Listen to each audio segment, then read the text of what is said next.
আসসালামু আলাইকুম। গরমকালে এমন একটি ঠান্ডা ঠান্ডা রায়তা খেলে সবারই মন ভরে যাবে। রায়তা তৈরির জন্য অর্ধেকটা শসা নিয়েছি। শসাটা এভাবে বাদ দিয়ে খোসা ছাড়িয়ে নিয়েছি।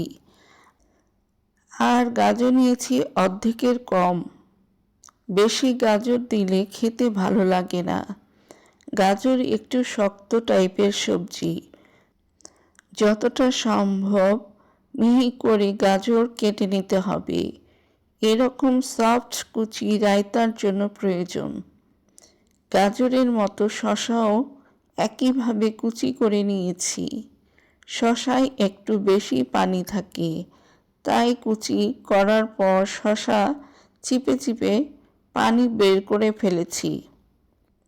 এখন রায়তার জন্য পুদিনা পাতা, ধনে পাতা ও কাঁচামরিচ দিয়ে একটি পেস্ট তৈরি করে নিব।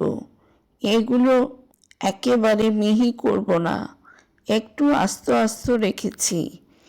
রায়তার মধ্যে এরকম একটি লেবুর রস চিপে দিব। 1 কাপ টক দই দিয়ে ভালো করে ফেটিয়ে নিয়েছি। অর্ধেকটা গাজর, অর্ধেকটা শসা গ্রেট করে নিয়েছি।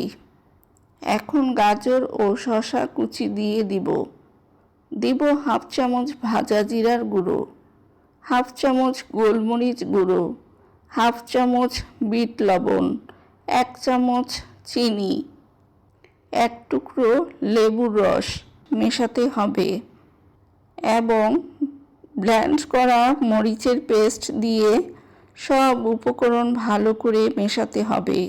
মেশানোটা খুব ভালো হতে হবে। দেখুন কত লোভনীয় লাগছে। রায়তা অনেক ধরনের তৈরি করা যায়। এটা নান, রুটি, পরোটা দিয়ে খেতে ভীষণ মজা লাগে। আমি তো এমনি খেয়ে থাকি। রায়তার এই রেসিপিটি নিয়মিত খেলে ওজন কমাতে সাহায্য করবে। রেসিপিটি যদি ভালো লাগে অবশ্যই কমেন্ট করে জানাবেন। ধন্যবাদ।